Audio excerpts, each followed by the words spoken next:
You know, avalanches are all about the layering of the snowpack. So we monitor the structure of the snowpack, the individual crystals that comprise those layers, and how those crystals and those layers change from the first snowfall all through the year.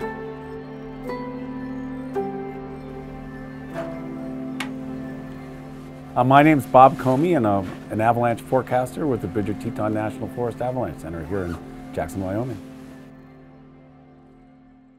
We start around 5 in the morning.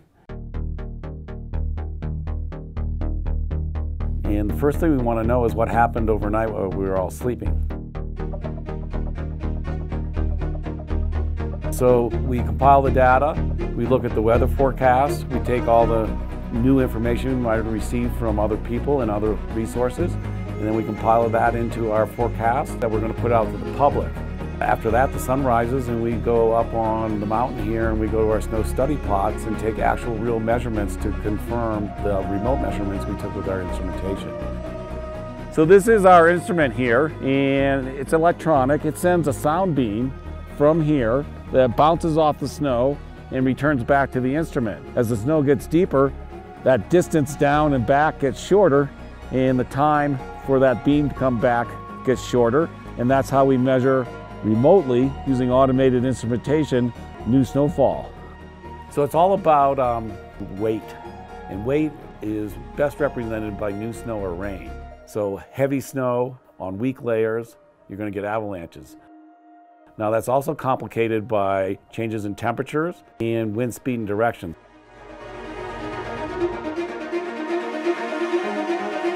So the main things that we look at with our weather station monitoring is new snowfall, the weight of that new snowfall, wind, the direction and speeds of that wind, and temperature trends. So I'm going to come in and get a sample of the new snow that fell since I was here yesterday. And I'm just going down and getting a column of that snow. I'm reading on my scale here that that's 6 inches. And I'm going to weigh it, and that weighs 0.40 inches. This is just under 7% density snow, and that means in a given volume of snow, 7% is solid and 93% is air. What do people want to know? They want to know if it's safe to ski this particular slope. So the human factor is huge, and we really need to be conscious and good communicators, because most of us are scientists and we do the science very well, but communicating what we think we know to the public and doing that in an effective manner so they can make good decisions and exhibit behavior that will keep them from getting caught in avalanches.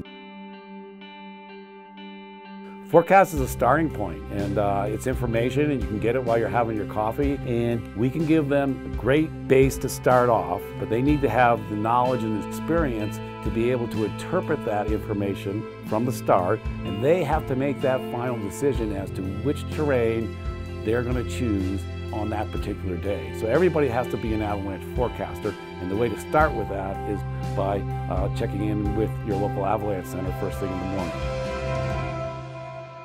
If you go to avalanche.org, you'll get a national map with links and really good graphics leading you to other avalanche centers in the United States.